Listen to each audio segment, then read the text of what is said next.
గద్దర్ కు పద్మశ్రీ అవార్డుపై బీజేపీ కాంగ్రెస్ నేతల మధ్య మాటల యుద్ధం కొనసాగుతోంది. గద్దర్ కు ఎట్టి పరిస్థితుల్లో పద్మశ్రీ ఇవ్వమన్న కేంద్ర మంత్రి బండి సంజయ్ వ్యాఖ్యలకు సీఎం రేవంత్ రెడ్డి కౌంటర్ ఇచ్చారు. గద్దర్ను అవమానిస్తే ఊరుకోమన్నారు. అలా మాట్లాడితే బీజేపీ ఆఫీసు ఉన్న ప్రాంతానికే గద్దర్ పేరు పెడతామని హెచ్చరించారు.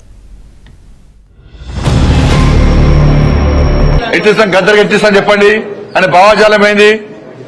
ఎంతమంది భారతీయ జనతా పార్టీ కార్యకర్తలను మర్డర్ చేసిన వ్యక్తులు ఆయన ఎట్టిస్తాం? మేము పక్కా అయ్యాం.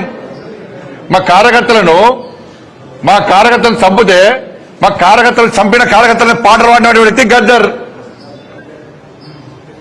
అనేక మంది పోలీసులను ఎన్కౌంటర్ చేసిన విషయంలో గద్దర్. ఎట్లిస్తాం? మీరు వంశం ఇస్తామేంటి అవార్డ్స్? భయపడే ప్రసక్తి లేదు, వెనుకపోయే ప్రసక్తి లేదు. వందల మంది భారతీయ జనతా పార్టీ కార్యకర్తలు నమ్మిన సిద్ధాంతం కోసం భారత్ మాతా కీ జై అని చెప్పి ఆందోళన చేస్తుంటే నక్సల్స్ భావోద్వేగం గద్దర్ మా కార్యకర్తలు హత్య చేయించిండు. ఎన్ఐఏ ఎంక్వైరీ చేసింది గద్దర్ గారి మీద. అనేక మంది పోలీసులను ఎన్కౌంటర్ పేరుతో మర్డర్ చేసిండు. అటువంటి వ్యక్తిని ఏ విధంగా పంపుతారు ఇవాళ? మళ్ళీ తెలంగాణ సెంటిమెంట్ ను మీరు రగిలిసిన తెలంగాణ ప్రజలు అన్ని తెలుసు.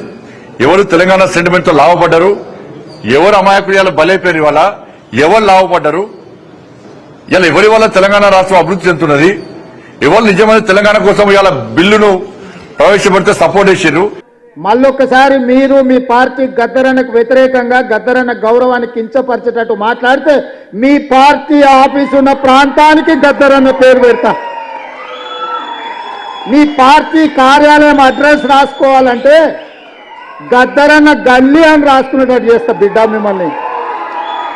మీరు అనుకోవచ్చు ఏం చేస్తాడు ముఖ్యమంత్రి, అవార్డులు మా దగ్గర ఉన్నాయి కదా, పద్మభూషణ్ పద్మశ్రీ ఇచ్చేది మేం కదా అనుకుంటున్నావు. కానీ నీ పార్టీ ఆఫీసు గద్దరన్న రాష్ట్రంలో ఉంది, ఆ సంగతి మర్చిపోవద్దు. నీ పార్టీ ఆఫీసు ఉన్న ప్రాంతానికి ఆ కాలనీకే గద్దరన్న పేరు పెడితే అప్పుడెవరు పేరు రాసుకుంటావు? ప్రతిదానికి మా దగ్గర మందు ఉంది స్వామి.